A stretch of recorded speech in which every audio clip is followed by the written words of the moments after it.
Bonjour mesdames, messieurs, je suis le professeur Normand Cornette, spécialiste en sciences des religions et particulièrement les rapports entre religion, culture et politique.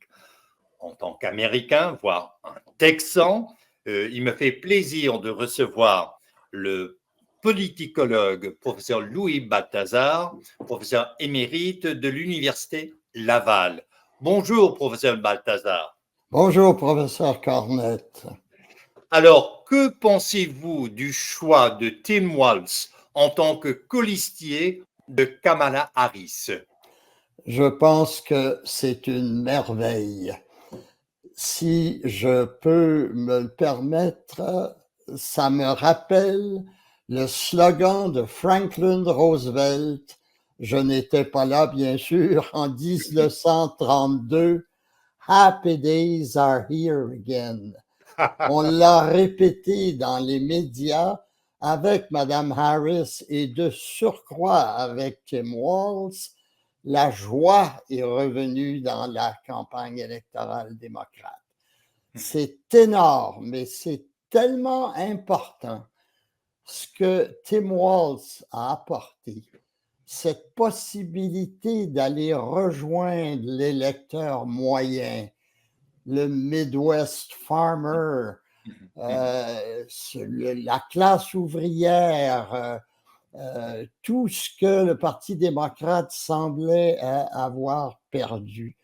Et c'est tellement important que Mme Harris a choisi, je pense, judicieusement de préférer le communicateur Tim Walz et tout ce qu'il représente à Josh Shapiro, qui était pourtant un homme clé, qui l'est toujours d'ailleurs dans la campagne, pour gagner l'État du Pennsylvanie, qui est sûrement le prix le plus important de cette campagne électorale.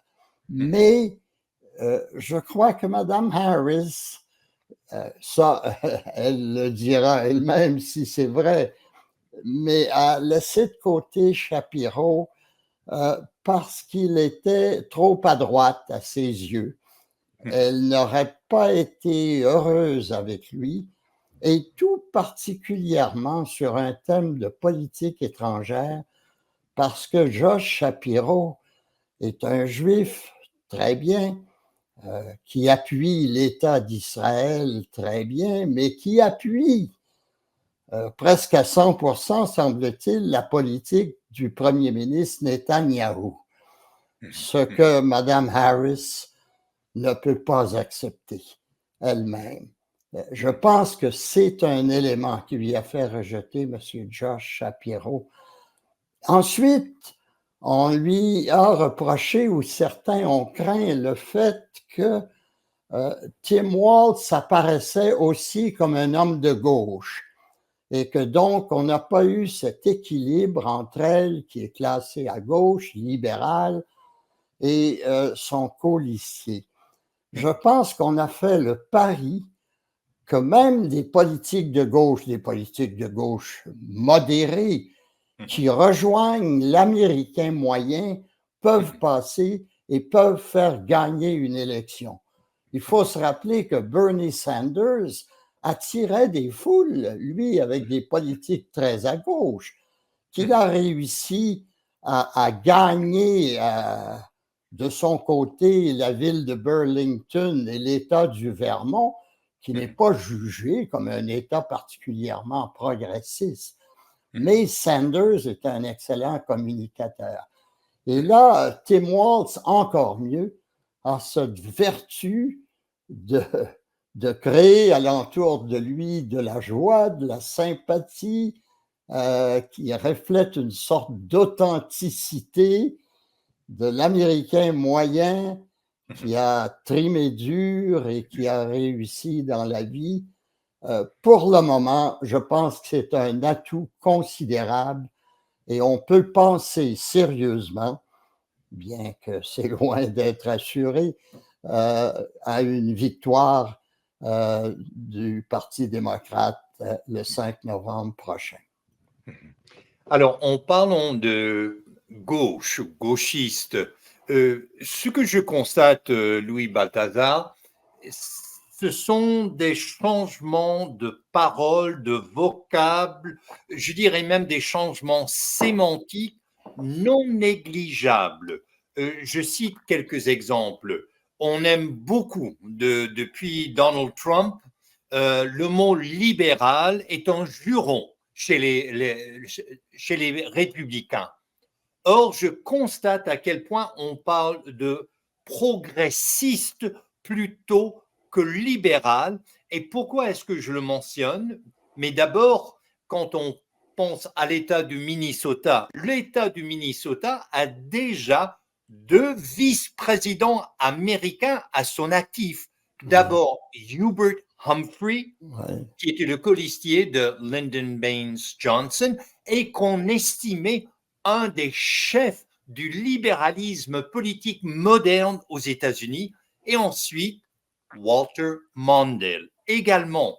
Donc, ces legs, on fait attention maintenant de dire, plutôt que de dire à gauche ou libéral, on dit progressiste. Et d'ailleurs, je tiens à souligner à l'auditoire de Radio Infocité qu'officiellement, le nom du Parti démocrate au Minnesota, c'est Democratic Farmer Laborer, qui nous renvoie aux racines de cette vision, de ce projet de société qui n'est pas sans rappeler Tommy Douglas en, en Saskatchewan.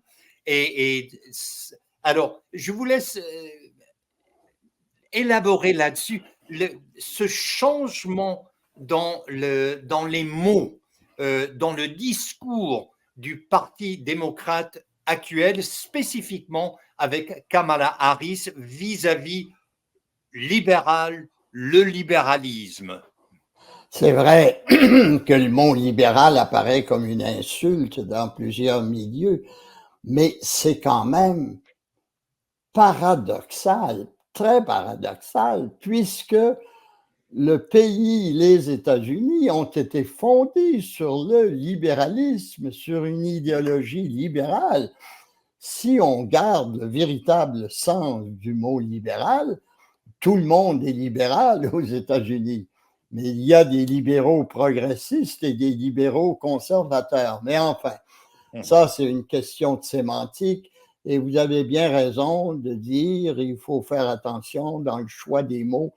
Il y a aussi l'image, comme vous le notez, de ce progressisme du Midwest qui n'a rien d'intellectuel, qui n'a rien d'excessif, qui n'a rien d'alarmant. Hein.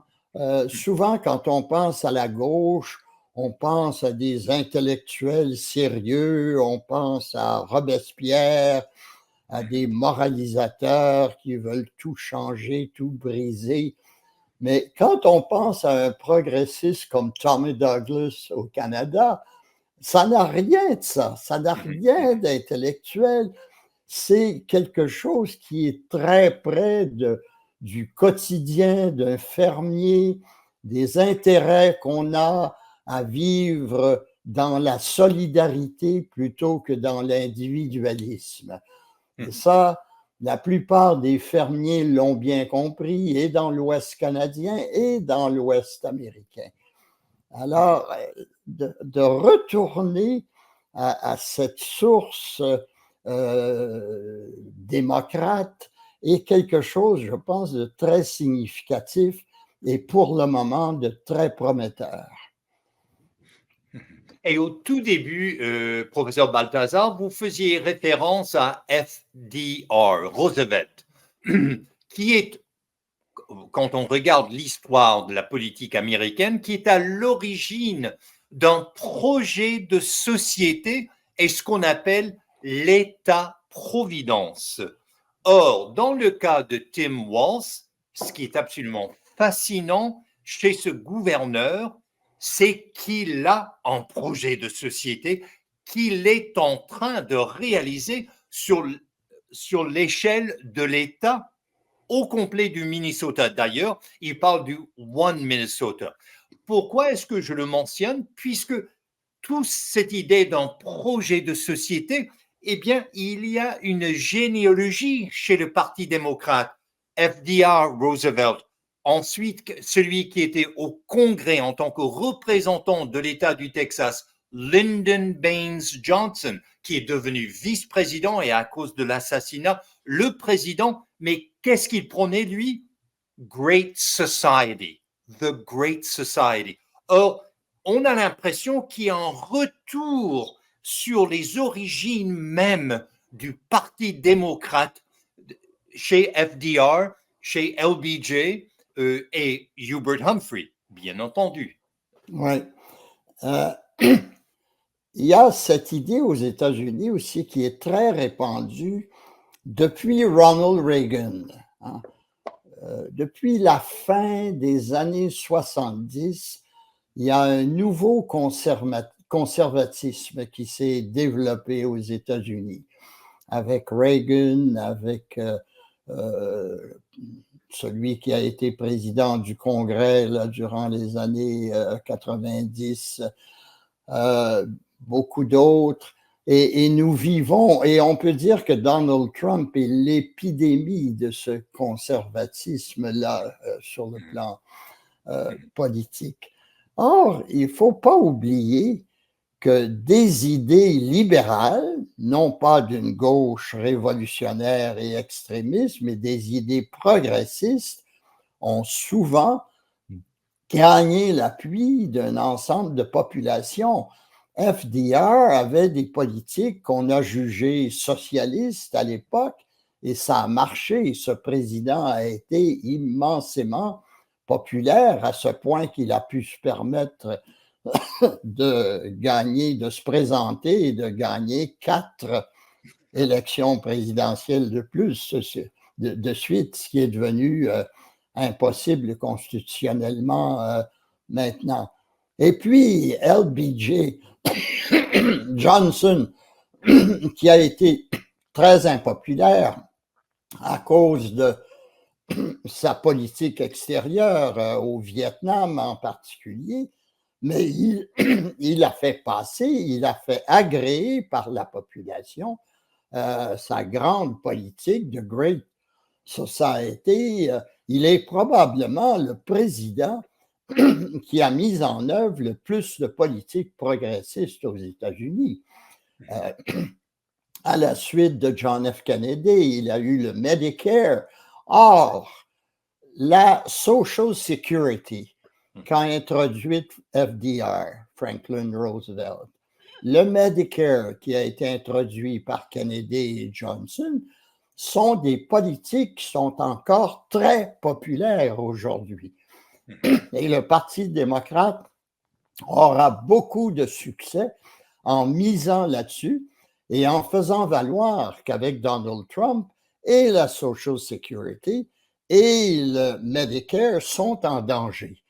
La politique du Affordable Care Act d'Obama, qui est un prolongement du Medicare, est en danger. Il est fort possible qu'un gouvernement Trump abolisse tout à fait ce système. Et puis, les coupures de taxes que promet Donald Trump peuvent mettre aussi la sécurité sociale, tous les programmes de sécurité sociale en danger. Ça, je pense que Harris et Tim Walz en particulier sont capables d'aller très loin dans la mise en valeur de ces deux arguments.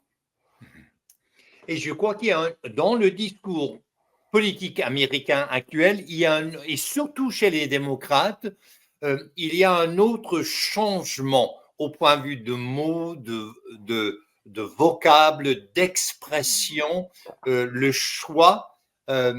Et c'est le fait que pendant longtemps, on parlait du droit, le droit à l'avortement, le droit à épouser quelqu'un, peu importe son orientation sexuelle, et ainsi de suite. Ce que je constate dans cette campagne électorale actuelle, Louis Balthazar, c'est que vous savez que Trump et le Parti républicain veulent que la liberté, qu'ils en aient le monopole. Or, qu'est-ce qui est le changement? Au lieu de parler de droit, Kamala Harris parle de liberté. Et la liberté, et Tim Walz de même, de sorte que la chanson thème de la campagne de Kamala Harris jusqu'ici, c'est la chanson de Beyoncé, Freedom, la liberté. Et d'ailleurs, c'est une chanson féministe foncièrement. J'invite l'auditoire de Radio Infocité de visionner ce clip vidéo de Beyoncé, Freedom, et j'ai l'impression que Kamala Harris, Tim Walz et les démocrates actuels veulent contrecarrer ce monopole de la liberté, parce qu'au lieu de parler des droits tout le temps maintenant, ils parlent des libertés. Liberté aux États-Unis, c'est le mot fondamental. Si on demande, par exemple, à des gens pourquoi on n'a pas un État-providence aussi accentué qu'on l'a chez nous au Canada, ils vont répondre liberté, liberté, freedom of the individual. Et Mme Harris est capable, en dépit du fait qu'elle soit progressiste et qu'elle prône des politiques sociales, elle est capable, surtout avec cette question de l'avortement, de parler de liberté, liberté de disposer de son corps. S'il y a quelque chose qui touche l'idéal de freedom of the individual, c'est bien ça. Et pour le moment, ça marche. Ce qui reste à voir, cependant, si on peut peut-être passer aux incertitudes et aux possibles faiblesses de la campagne de Mme Harris, c'est pour le moment son absence presque totale de programme politique. Il lui faudra élaborer un programme. Sans doute à la convention de la semaine prochaine, la semaine du 19 août prochain, la grande convention à Chicago, où il y aura beaucoup d'effervescence, beaucoup de joie et une convention qui va sans doute lancer de façon fulgurante la campagne, mais il faudra quand même des éléments de programme. Je sais bien qu'on ne gagne pas une campagne électorale avec un programme, mais il en faut un, parce qu'on peut l'accuser d'être superficiel, de bien passer la rampe, mais n'avoir rien à dire. Et il faudra aussi une politique étrangère. Encore une fois, ce n'est pas l'élément essentiel qui fait gagner la campagne électorale, mais dans un moment où ça va plutôt mal dans le monde, où les États-Unis sont impliqués dans deux grands conflits en Ukraine et au Moyen-Orient, il faudra que Mme Harris trouve les mots justes pour articuler et pour paraître, ça c'est très important aussi, qu'elle paraisse davantage présidentielle, que l'Américain moyen puisse dire « Je vois cette dame devenir ma présidente et j'aurai confiance en elle ». Pour le moment, Mme Harris apparaît immensément sympathique, joyeuse, mais elle n'apparaît pas encore tout à fait présidentielle. Et il y a un phénomène aussi intéressant, c'est que quand M. Tim Walz parlait durant son discours à Philadelphie et allait jusqu'à faire beaucoup de blagues, voire à faire le clown un peu, Mme Harris, à côté de lui, souriait, l'approuvait, mais paraissait présidentielle. Donc, dans la campagne, il y aura peut-être ce jeu de personnalité. Tim Walz pourra aller très loin dans l'attaque, c'est être très agressif, et elle, plus réservée et se donnant cette attitude qui est importante pour occuper, il faut bien le dire, hein, la fonction la plus importante dans le monde entier pour le moment. Ça n'est pas rien. Je crois que et les apparences et la question identitaire, ce sont des enjeux absolument primordiaux. Et je tiens à souligner quelque chose là-dessus. D'abord, dans le choix de Tim Walz, c'est quelqu'un avec qui le commun des mortels peut s'identifier. Monsieur et madame, tout le monde aux États-Unis peut très, très bien s'identifier avec Tim Walz. Tim Walz, il fait comme Bonhomme Tim ou l'oncle Tim, et on pourrait très bien le voir, on ne serait pas étonné de le voir chez Tim Hortons. Il Ouais. est à ce point-là ancré dans le quotidien de la vie américaine et particulièrement au Midwest. Et ça, ce n'est pas rien, parce que ce qui ne cesse de me frapper chez Donald Trump, même qu'il soit milliardaire, qu'il a eu une vie tout à fait exceptionnelle, qui fait partie de l'élite américaine, son langage est un langage de la rue. Et beaucoup de gens, et je parle en connaissance de cause, j'étais 6 semaines aux États-Unis, et là j'y retourne prochainement. Beaucoup de gens peuvent s'identifier avec le langage de Donald Trump. Et je crois qu'en choisissant Tim Walz, parce qu'on voulait beaucoup justement compenser dans le cas de quelqu'un qui est quand même, elle aussi, elle fait partie de l'élite, Kamala Harris. Son parcours est tout à fait exceptionnel. Et donc, il y a cette question-là, parce que les républicains, à mon avis, ont énormément investi dans une quête identitaire. D'ailleurs, cette quête identitaire des Blancs, des gens ordinaires, des gens qui ont beaucoup de plaintes vis-à-vis le gouvernement, des gens qui sont en colère, beaucoup, voire des millions de personnes. Il y a comme une quête identitaire très, très définie, bien articulée dans le Parti républicain. Et j'ai l'impression, en choisissant Tim Walz, c'était justement pour articuler, définir une identité politique démocrate. Oui, et le grand succès d'ailleurs de Donald Trump et des populistes à travers le monde, c'est avant tout, vous l'avez bien souligné, l'anti-élitisme. On en a marre de se faire dicter des politiques par des gens instruits, supposément compétents, et qui nous comprennent mal, qui comprennent mal les gens ordinaires.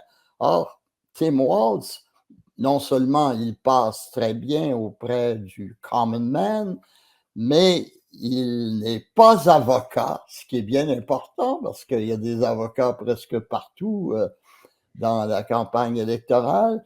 Il n'est pas un grand homme d'affaires et il n'a jamais fréquenté les grandes universités de l'Est des États-Unis, le Ivy League. Donc, il peut se présenter comme étant plus près du peuple que même J.D. Vance, qui lui aussi peut se vanter d'avoir des origines modestes. J'aimerais aussi qu'on parle avec vous, qui êtes spécialiste des religions, de la question religieuse. Hein. Vous êtes allé aux États-Unis, vous avez rencontré des fondamentalistes chrétiens et qui exprimaient une attitude très positive, en tout cas qui était très engagée du côté du Parti républicain et de Donald Trump. Il y a quelque chose d'intéressant chez Mme Harris. On ne la voit pas comme une personne engagée religieusement, faisant preuve de sa foi, de sa pratique religieuse, Mais cependant, moi, j'ai remarqué en 2020 de très beaux discours qu'elle faisait où elle invoquait l'Évangile, la parabole du bon Samaritain. Mhm, Et dans un discours, elle disait, qui est le prochain? Who is my neighbor? Hein? Elle mhm, disait, mon neighbor, mon voisin, ce n'est pas seulement celui qui est à côté de moi dans la rue. Mon voisin, c'est tout citoyen américain que je peux aider. Des très belles paroles mhm, qu'elle a eues en invoquant mhm, l'Évangile. Donc, mhm, elle peut se présenter, j'espère qu'elle va le faire à un moment donné, auprès des groupes religieux mhm, et de rassurer les gens, euh, et, disant parce que l'idée chrétienne est encore très importante chez beaucoup de gens aux États-Unis, mhm, et que Harris et Waltz peuvent te présenter tous les deux offrant un autre visage du christianisme, mhm. un visage d'amour du prochain, de solidarité, de Mhm. compassion pour l'autre, ce que M. Donald Trump ne représente pas du tout. Mhm.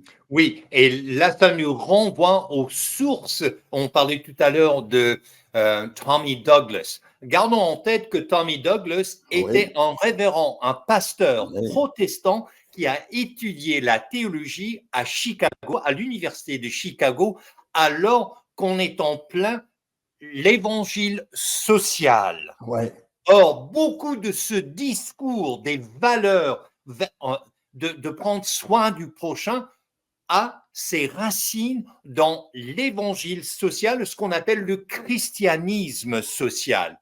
Et je tiens à le souligner d'autant plus qu'un des candidats à la présidence qui a connu une cuissante défaite, c'était George McGovern, également du Midwest. Mais quelles études avait fait George McGovern avant de se lancer en politique?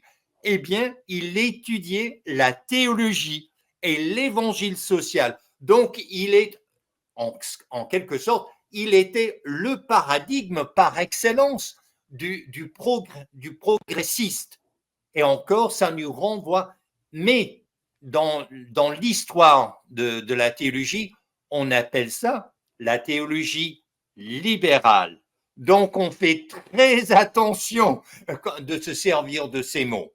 En revanche, il y a des mots, des vocables, des expressions du côté républicain suite à l'annonce de Tim Walz que je tiens à souligner et dont j'aimerais vous parler, professeur Louis Balthazar. Le sénateur Tom Cotton, sénateur républicain de l'Arkansas, qui lui est un ancien vétéran au Moyen-Orient et qui lui-même a fait des études, a fait un doctorat en droit à l'université Harvard. Il parle de Tim Walz, on l'a choisi parce qu'il provient de l'aile Hamas du Parti démocrate. Réfléchissons, l'aile Hamas du Parti démocrate. Et quand il parle, il y avait sur les campus universitaires, UCLA, University of Pennsylvania, à travers les États-Unis, selon lui, il s'agissait des manifestations pro-Hamas et des campements pro-Hamas. Et J.D. Vance emprunte le même discours de sorte qu'on veut, ça devient coupable par association, c'est que on réduit ce qui est progressiste ou le droit de manifester, de protester, on le réduit même sur son site web, le sénateur Cotton parle carrément du pro-terroriste. Donc ce réductionnisme dans le discours républicain suite à l'annonce de Tim Walz. Et malheureusement, quand on parle de pro-Hamas, c'est vrai, il faut bien admettre que sur les campus, il y a eu des excès regrettables et Mme Harris et Tim Walz doivent se retrancher par rapport à ces excès. On a condamné la politique israélienne, la politique de Netanyahou et les bombardements excessifs sur Gaza, mais quand même, jamais Mme Harris ne va appuyer le Hamas et juger que le Hamas n'est autre chose qu'un mouvement terroriste et reposant au fond sur une absurdité, sur une autodestruction du peuple palestinien. Enfin, c'est une autre histoire. Mais je reviens sur l'idée que le Parti républicain ou la droite américaine s'est approprié le message évangélique, se présente comme étant défenseur de la religion, alors que le Parti démocrate est défenseur de ce qu'on appelle secularism, les droits, etc., ce qui n'est pas faux. Que le Parti démocrate défende la laïcité originelle du pays, mais qu'en même temps, on le fasse avec des instruments relevant du christianisme. Et là aussi, il y a des éléments qui n'aident pas à ce nouveau visage ou ce renouveau du Parti démocrate. C'est en particulier la position extrêmement rigide des évêques américains sur la question de l'avortement. Moi, j'ai été scandalisé du fait, comme catholique moi-même, du fait que le président de l'Association des évêques catholiques aux États-Unis ait dit dans une campagne électorale, Our eminent priority, notre priorité, ce qui passe avant tout le reste, c'est la question de l'avortement, l'interdiction de l'avortement. Je suis scandalisé parce que, comme chrétien, je pense que ce qui passe avant tout le reste, c'est l'amour et la compassion. Et que les réglementations et qu'une position sur la criminalisation de l'avortement, ça ne veut pas dire qu'on est nécessairement pour l'avortement si on est contre sa criminalisation dans la politique. Or, les évêques américains ont cette politique très rigide et vous avez des millions de catholiques américains qui, au nom de leur fidélité aux autorités de leur Église, vont voter pour Donald Trump, d'abord et avant tout sur la question de l'avortement. C'est une question très délicate. Mais en même temps, vous avez posé la question sur les évangéliques blancs et les zionistes chrétiens auprès de qui je mène des recherches. À leurs yeux, l'avortement, c'est du meurtre. Point à la ligne. Voilà. Mais encore là, un bon catholique peut dire je suis contre l'avortement, je considère que c'est un meurtre, mais ça n'est pas un meurtre du type qui doit être criminalisé par notre société parce que c'est une pratique qui est tellement répandue et qui est pratiquée de bonne foi chez bien des gens qu'on puisse vivre dans une société où on tolère ces choses-là. Il y a un jésuite américain, je retourne en arrière, en 1960 en particulier, qui s'appelle John, j'oublie son nom m'échappe, John Courtney Murray, et qui a autorisé, a permis par ses théories, par ce qu'il propageait, la candidature du président Kennedy, parce qu'à l'époque, on craignait que Kennedy, parce qu'il était catholique, allait permettre au Vatican de s'infiltrer dans la politique américaine. Et John Courtney Murray répétait, on peut être un bon catholique et prôner en même temps les libertés qui sont en valeur aux États-Unis, les libertés de conscience, liberté de religion, etc.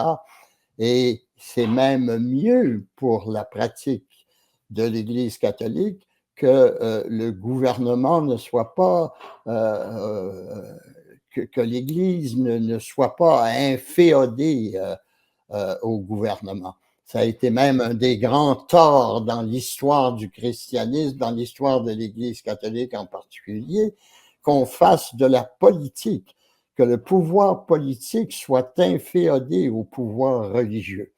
Or, on en est sorti. Le Concile du Vatican II a eu des idées très claires là-dessus. Et Dieu merci, le pape François, à l'heure actuelle, est très ouvert sur cette question-là. C'est très délicat. Il n'a pas voulu dire je suis pour l'avortement, bien sûr, mais en même temps, il a répété aux évêques américains il y a d'autres choses que l'avortement qu'il faut considérer dans une politique sociale et cessez de vous concentrer là-dessus. À cet égard-là, évidemment, les évêques américains ne sont pas sur la même longueur d'onde que le pontife actuel à Rome.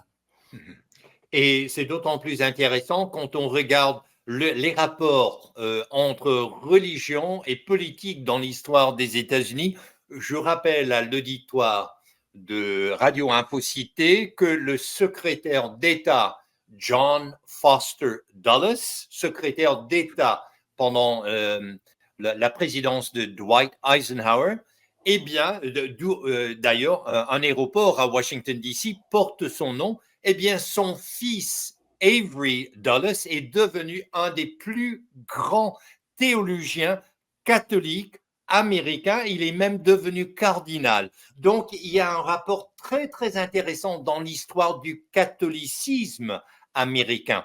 Et vous m'avez posé la question, professeur Balthazar, vis-à-vis Kamala Harris et la religion. Et je crois qu'on devrait parler des religions.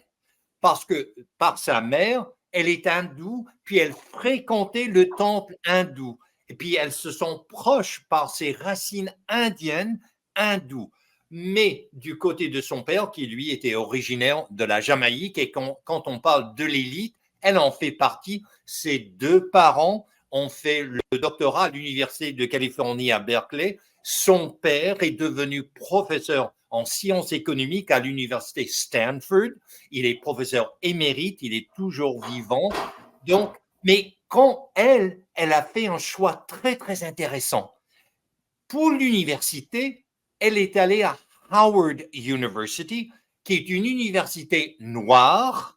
Elle est là, elle a fait ses études, donc elle a raffirmé ses racines dans la communauté afro-américaine et évidemment, l'Église est la pierre angulaire de la communauté afro-américaine, donc elle est complètement à l'aise. Et d'ailleurs, je l'ai écouté, je l'ai visionné, ses derniers discours quand elle était devant un auditoire dont la majorité était noire.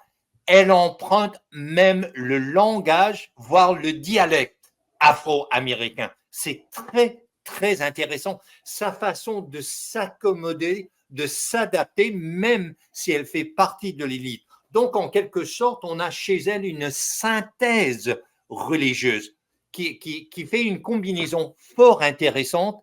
Et quand je parlais tout à l'heure de cette quête identitaire et d'avoir le monopole que d'être blanc et d'être républicain veut dire être all-American. Ça, c'est la quête identitaire de Donald Trump et du Parti républicain. En revanche, Kamala Harris, elle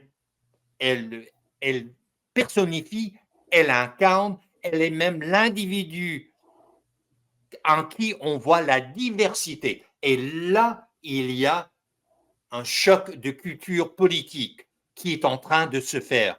Et c'est très intéressant puisqu'elle est le modèle même de la diversité actuelle aux États-Unis. Quand on veut prétendre que les États-Unis, ce sont surtout des blancs, des vieux et des gens comme Donald Trump, là, on fait erreur quand on regarde sur le plan démographique. Donc, ce n'est pas seulement le présent, mais c'est la diversité est le présent et l'avenir des États-Unis. Mais oui. je me suis posé la question, Louis Balthazar, en tant que politicologue, je voulais vous poser cette question. Jusqu'où peut-on aller dans la diversité dans une campagne présidentielle? Pourquoi? D'abord, Kamala Harris et le Parti démocrate ont absolument besoin de 3 États. 3 États que Donald Trump a emportés en 2016 alors qu'il est devenu président. La Pennsylvanie. Or, le gouverneur de la Pennsylvanie, Josh Shapiro, qui était le deuxième, la médaille d'argent Oui, comme oui. policier, il est juif, il observe le judaïsme, c'est clair et net son identité. Est-ce qu'on est prêt? Est-ce qu'on est prêt aux États-Unis d'avoir une femme qui est à la fois noire et asiatique comme présidente et d'avoir un vice-président qui s'affiche fièrement juif? Peut-on aller jusque-là dans la diversité politique aux États-Unis? Ouais. C'est là qu'il faut se poser des questions. Non pas en principe, oui, les États-Unis sont le pays de la diversité, mais pour une bonne partie de la population, on est allé trop loin. D'ailleurs, une des premières choses qu'on a dit au sujet de Harris quand elle est devenue candidate, elle est le produit, a-t-on dit, du DEI, diversité, égalité, inclusion. Un très beau slogan, mais que beaucoup de gens ressentent. Et d'ailleurs, on trouve ça aussi au Canada. Euh, cette réaction de l'homme blanc qui dit il n'y a plus rien pour moi, nos politiques sont toutes en faveur des minorités et nous qui constituons toujours la majorité, nous n'avons rien. C'est un phénomène très inquiétant qu'on voit un peu partout dans le monde à l'heure actuelle, parce que quand les majorités se plaignent d'être délaissées au profit des minorités, ça rappelle une certaine époque en Allemagne. Et je pense qu'il y a lieu de s'inquiéter de ce phénomène-là. D'ailleurs, c'est bien représenté dans l'Évangile, si vous me permettez, chrétien, par la parabole de l'enfant prodigue, celui qui est demeuré fidèle à son père, qui a été un bon fils et se sent presque délaissé quand son père accueille celui qui a été un mauvais fils, qui a abandonné son père, mais qui lui revient. Et donc, il y a un peu de ça aux États-Unis, un peu partout dans le monde. Cette jalousie à l'endroit des minorités et cette crainte vis-à-vis d'une diversité trop accentuée, vis-à-vis des droits accordés. Par exemple, aux États-Unis, on a fait beaucoup de chemin pendant plusieurs années avec ce qu'on appelait la politique favorable aux Noirs, en particulier voyons, quelle est l'expression, ça m'échappe là, en tout cas, la politique de favoriser les Noirs à toute chance étant égale. Or, beaucoup de gens s'y opposent carrément aujourd'hui en faisant valoir la simple égalité des citoyens. Or, il y a des gens qui sont maltraités, qui sont considérés, qui ne naissent pas égaux, hein, parce que la grande tradition libérale américaine. Vous cherchiez l'expression oui, affirmative action. c'est ça. Affirmative action, on pourrait dire en français, la politique, en tout cas, d'affirmation sociale, etc. Or, ceci est complètement mis de côté. Mais c'est dommage parce que contrairement à la phrase de Locke qui a inspiré la Déclaration d'indépendance des États-Unis, All men are born equal. Tous les hommes aux États-Unis, toutes les personnes aux États-Unis ne sont pas nées égales. Et il faut, si on veut prôner l'égalité, il faut intervenir. Alors ça, c'est une politique qui est en danger à l'heure actuelle et donc il faut mettre un certain bémol sur la politique de diversité. Même chose en matière d'immigration. Hein. Nous n'avons pas parlé d'immigration jusqu'à maintenant, mais c'est une question extrêmement importante. Après l'anti-élitisme, je pense que la crainte d'une immigration trop considérable est un élément clé dans l'appui que les Américains apportent à Donald Trump. Or, je pense que et Mme Harris et M. Walz sont des gens très ouverts vis-à-vis de l'immigration, vis-à-vis de l'accueil des immigrants, qui est d'ailleurs une caractéristique de toute l'histoire des États-Unis, mais en même temps, étant donné les craintes qu'engendre cet afflux d'immigrants illégaux à la frontière sud des États-Unis, il faut absolument prôner une politique relativement restrictive en matière d'immigration. Alors, et ça explique pourquoi hier, Kamala Harris était en Arizona. Parce que non seulement faut-il gagner la Pennsylvanie, le Michigan et le Wisconsin, mais les États frontaliers qui, eux, reçoivent, et ce n'est pas une exagération, un tsunami d'immigrants, de réfugiés, la Californie, l'Arizona, le Nouveau-Mexique, le Texas, et sous le mandat de Joe Biden, on a accusé le plus grand nombre de réfugiés, d'immigrants illégaux. Ça dépassait de loin la présidence de Donald Trump. Or, il y a des questions là. Mais avant de quitter Josh Shapiro et la Pennsylvanie, il y a d'autres faits pratico-pratiques dont j'aimerais vous parler, Louis Balthazar. Un des plus grands groupes de pression dans la politique américaine, c'est AIPAC, qui est le groupe de pression pro-Israël, et son aile United Democracy Project. Or, Donald Trump et les républicains, à mon humble avis, font l'erreur de vouloir réduire être américain juif veut dire être républicain. Or, les juifs américains eux-mêmes, elles-mêmes n'acceptent pas un tel réductionnisme. Vous nous forcez à un seul parti, à un seul programme, le vôtre. Il n'en est rien, puisque AIPAC et United Democracy Project se sont impliqués dans deux primaires cruciaux dernièrement. Celui de Jamal Bowman dans l'État de New York, et eux ont investi des millions, de sorte que c'était le primaire démocrate le plus cher dans l'histoire du Parti démocrate, et c'est leur candidat démocrate qui a gagné. Et mardi dernier, c'était le cas de Cori Bush. Elle a perdu parce que AIPAC et United Democracy Project, donc pro-Israël, ont investi 8,5 millions de dollars seulement pour le primaire démocrate.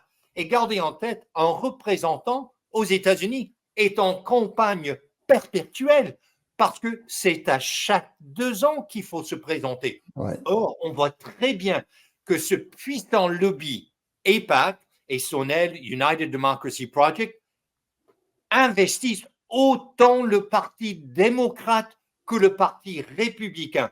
Pourquoi je vous pose la question, professeur Balthazar? Est-ce que le Parti démocrate, dans cette course présidentielle, n'a-t-elle pas besoin de tout le soutien financiers possibles. Et si elle avait choisi Josh Shapiro, eh bien, on vient voler la vedette à Donald Trump, qui certes n'est pas juif, et on aurait pu dire, en investissant dans un vice-président comme Josh Shapiro, toutes nos attentes, on les a rencontrées. C'est sûr, du côté de l'électorat juif, que Mme Harris aura gagné des votes et aussi de l'argent qui vient de certains milliardaires juifs. Mais en même temps, elle a perdu cela, mais elle a gagné ce dont on a parlé beaucoup au début, cette capacité de rejoindre le common man avec Tim Walz. Il faut noter aussi que les Juifs ont été traditionnellement du côté du Parti démocrate de façon massive dans le passé. Et ce n'est que tout récemment que le Parti républicain, parce qu'il s'est rapproché beaucoup, Trump en particulier, qui s'est rapproché de Netanyahou, qui est son ami. Or, il ne faut pas oublier que le premier ministre Netanyahou est très impopulaire en Israël et sans doute très impopulaire chez une grande partie des Juifs américains. Et les Juifs américains ont horreur de se faire classer comme l'a fait Trump dans le même parti.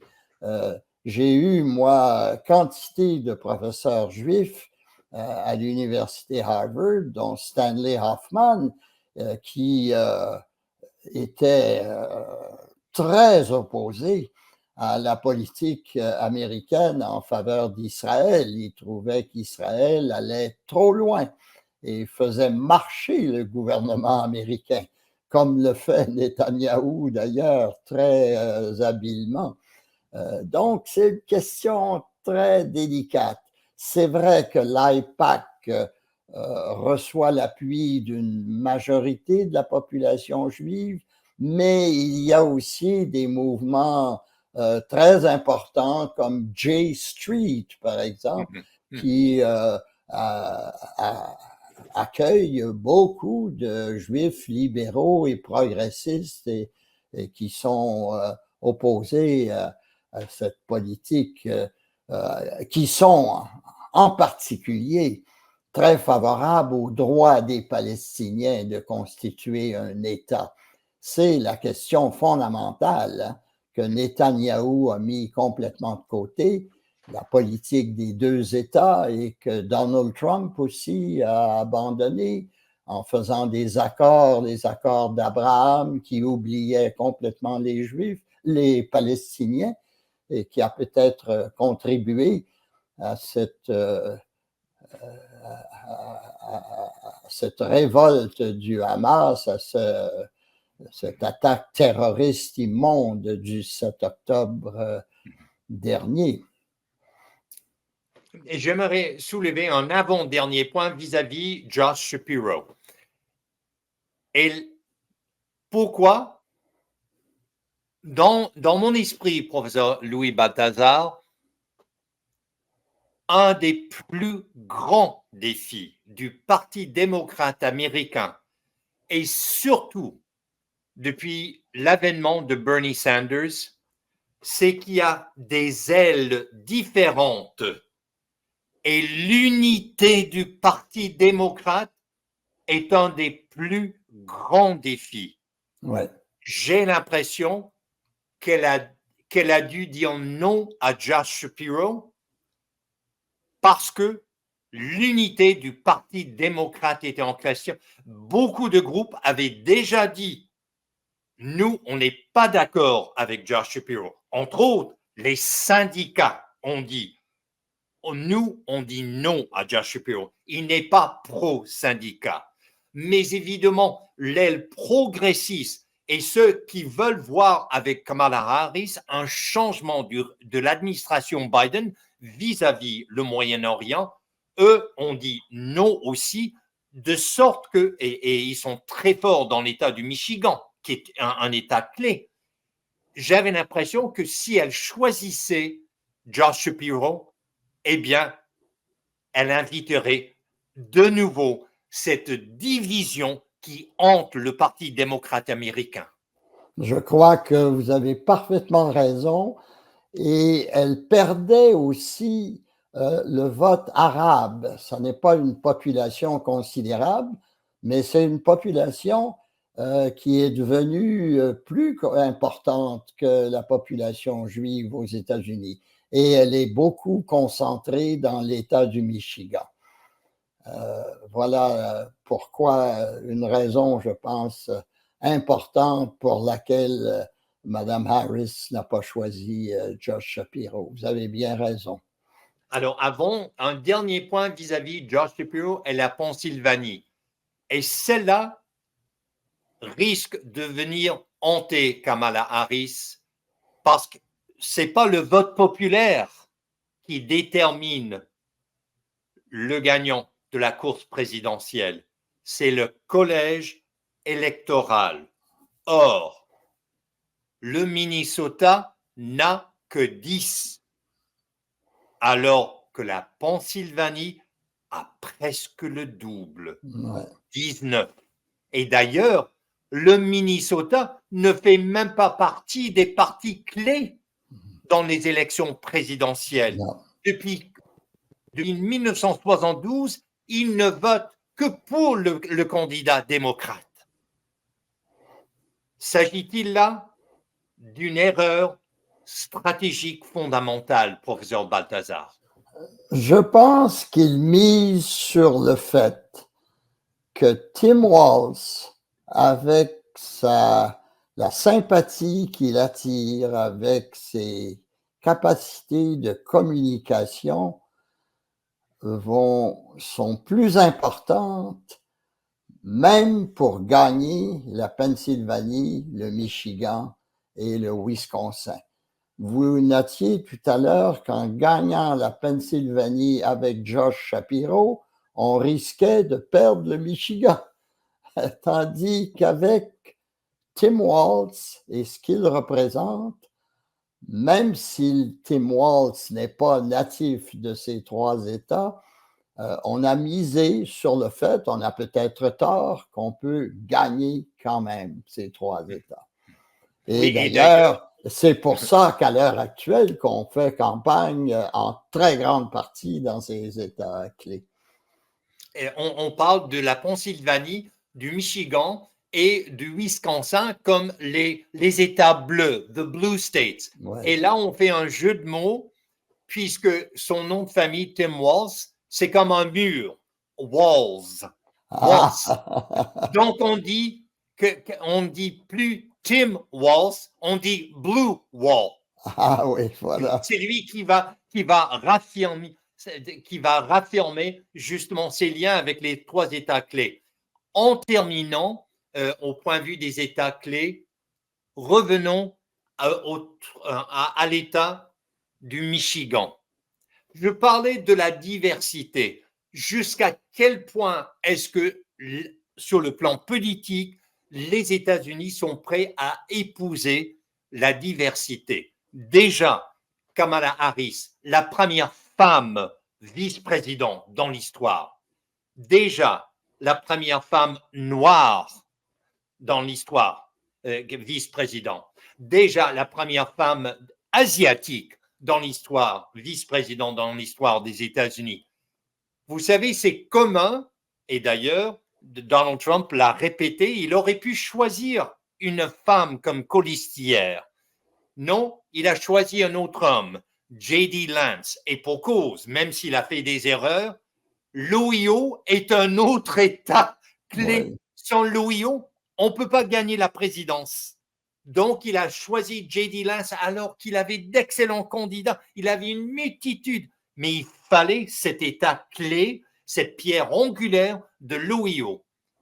Mais dans le cas du Michigan, la gouverneure Gretchen Whitmer aurait fait une candidate superbe aurait garanti le Michigan au Parti démocrate, aurait garanti le vote musulman concentré dans l'État de Michigan, aurait garanti le vote arabe concentré au Michigan. Mais est-ce que les États-Unis, on peut accepter 2 candidats, hommes, président et vice-président? Est-on prêt, sous ce jour de la diversité, à accepter 2 candidates femmes? Pourquoi pas Gretchen Whitmer? Pourquoi pas? Moi, je suis prêt à dire pourquoi pas, mais je pense que c'était beaucoup demandé à la population américaine. Et encore là, comme vous l'avez signalé, ce sera jusqu'à la fin un grand pari qu'une femme asiatique, noire, Noir. tout ce qu'elle représente de diversité puisse accéder à la présidence. Ça demeure un pari. Voilà. Eh bien, quand on dit que le plafond de verre n'existe plus, je lance justement ce cas. La gouverneure du Michigan aurait été une candidate parfaite, C'est clé sûr. pour Oui, assurer le succès du Parti démocrate dans cette oui, course présidentielle. oui, Mais ce plafond de verre existe bel et bien. oui. Et c'est la raison qu'on l'a outrepassé.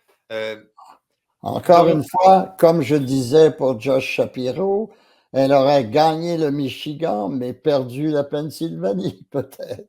Alors, on a visé sur le fait qu'il fallait gagner les 3 États et sur le fait que Tim Walz était probablement un élément, une carte gagnante. Mais on verra. mais il y a quelque chose que j'aimerais dire en terminant. Je constate depuis 2015 à quel point, comme un homme d'affaires, comme un PDG qui fait ce qu'on appelle entre les corporations a leveraged buyout, je vois à quel point Donald Trump a la main mise, le monopole sur le Parti républicain au point que de contester Donald Trump, c'est comme un hérétique.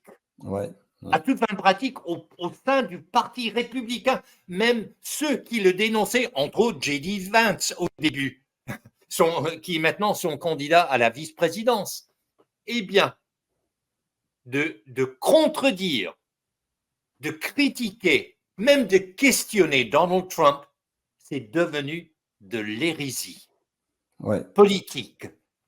Mais quand on dit que Donald Trump, il ne peut pas jouer en équipe, et c'est une des grandes raisons que Kamala Harris a choisi Tim Walz, parce que lui, il sait comment jouer Ouais, en ouais, équipe. ouais. D'ailleurs, il était coach. Et en parlant de ne pas avoir d'avocat, mais il fallait quelqu'un d'autre, quel est le dénominateur commun entre LBJ et Tim Walz? Tous les deux des enseignants. Ouais, c'est C'est vrai. très, très, très, Ouais, très intéressant très cela. intéressant. Donc, avec ce projet de société, et d'ailleurs, Tim Walz a investi énormément dans l'éducation depuis l'école maternelle Ouais, jusqu'à l'université. Regardez le programme de soutien financier dans les écoles et dans les universités sous l'administration Tim Walz. Mais hier, alors que Kamala Harris, Tim Walz, le sénateur Mark Kelly et sa conjointe qu'on a tenté d'assassiner à Tucson, Mademoiselle Gifford, ils étaient là tous dans cet état frontalier où l'immigration est un grand enjeu. Où était Donald Trump hier? Il était dans le Montana, croyez-le ou non. ouais. Un des États le moins important sur Déjà l'échiquier gagné. politique des Ouais, États-Unis. Pourquoi est-ce qu'il est allé dans le Montana? Pour justement appuyer la candidature du candidat républicain contre le démocrate le sénateur John Tester. Casper, Parce ouais. que Trump, il ne pense pas seulement à la présidence, Il pense au contrôle du Sénat et de la Chambre des représentants, de sorte qu'il puisse réaliser son programme. Et détrompons-nous, sans jeu de mots, détrompons-nous, les républicains, le Parti républicain et Donald Trump ont bel et bien un programme. Ouais. Et on parlait de l'assistant, on parlait de l'État-providence. Depuis Ronald Reagan, leur raison d'être, c'est de défaire l'État de providence. Eh oui, et c'est là en toutes lettres dans le Project 25 que Donald Trump répudie, disant qu'il n'y est pas associé, mais qui représente pas mal ses ambitions politiques. Cela dit, je voudrais dire en terminant que d'ici le 5 novembre, c'est à peu près 90 jours qui demeurent avant l'élection. C'est presque une éternité, dans la mesure où tellement de choses peuvent se produire. La moindre gaffe, le moindre incident, le moindre événement, soit à l'intérieur des États-Unis, des émeutes, par exemple, à certains endroits du pays, fort possible, des événements internationaux qui pourraient bouleverser la mise et changer la situation. Donc, rien n'est joué jusqu'à la fin. Nous allons surveiller ça avec beaucoup d'intérêt, vous et moi, j'en suis sûr. Oui. Et malheureusement, je dois dire, aucun coup ne sera trop bas. Non, c'est sûr. Parce que je me souviens à quel point Hillary Clinton était sur la voie de la présidence. Eh bien là, on est allé chercher des courriels. Et de concert avec Comey, qui était directeur à l'époque, là, il y avait comme un changement de paradigme. Et dès ce moment-là, c'était le début de la fin pour Hillary Clinton. Et rien est à leur épreuve. Ils vont fouiller comme les plus grands chercheurs. Et il faut se rappeler aussi 1988, la publicité du Parti républicain au sujet de Dukakis à cette époque, la fameuse, comment il s'appelait, le Willie Horton, je ne sais pas trop, ce noir qui avait commis des viols, je pense, parce qu'il avait été libéré par le gouverneur Dukakis à l'époque, qui avait accordé la parole. Et ça a été des annonces, des publicités absolument dévastatrices. Alors, on peut trouver des choses au sujet de Harris et de Tim Walz. On va le faire sûrement jusqu'à la fin. Et dans le cas de Tim Walz, surtout pendant la pandémie, la COVID-19, la liberté, c'est la thématique des États-Unis. Eh bien, lui était un des gouverneurs. Il s'est prévalu de ses pouvoirs de gouverneur pour fermer les entreprises, pour fermer les écoles, pour forcer la main. Et là, ça va lui revenir en plus grande que nature. Et lors de Black Lives Matter, avec la mort de George Floyd à Minneapolis, son État, alors qu'il est gouverneur, il y a des émeutes, ça devient violent, il attend quelques jours avant de faire appel à la garde nationale, où il a lui-même servi pendant 24 ans. Ça aussi, ça va lui revenir. Et au point de vue économique, le Minnesota avait un des plus grands suppléments, surplus budgétaires de tous les États-Unis. Plutôt que de baisser les impôts, il a monté les impôts et il a pris l'argent et il a investi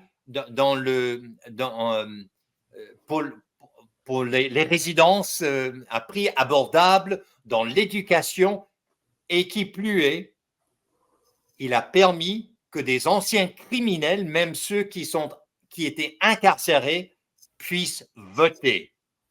Tout cela n'est pas à passer inaperçu au parti de la loi et de l'ordre, le Parti républicain. C'est leur leitmotiv depuis que je suis jeune. Je me souviens, c'est toujours la loi et l'ordre, et ils vont enfoncer le clou dans le cas de Tim Walz en tant que colistier de Kamala Harris. Eh bien, professeur Louis Balthazar, politicologue, merci de ce dialogue tant apprécié de ma part et j'ose croire de la part de l'auditoire Radio Infocité. Je vous en prie. À la prochaine. Et merci à Jean-Marc Drolet à la régie et à la prochaine entrevue dialogique. Au revoir, messieurs, dames. Merci, monsieur Drolet. Pour tout commentaire, nous vous invitons à nous écrire studio@radioinfocité.com.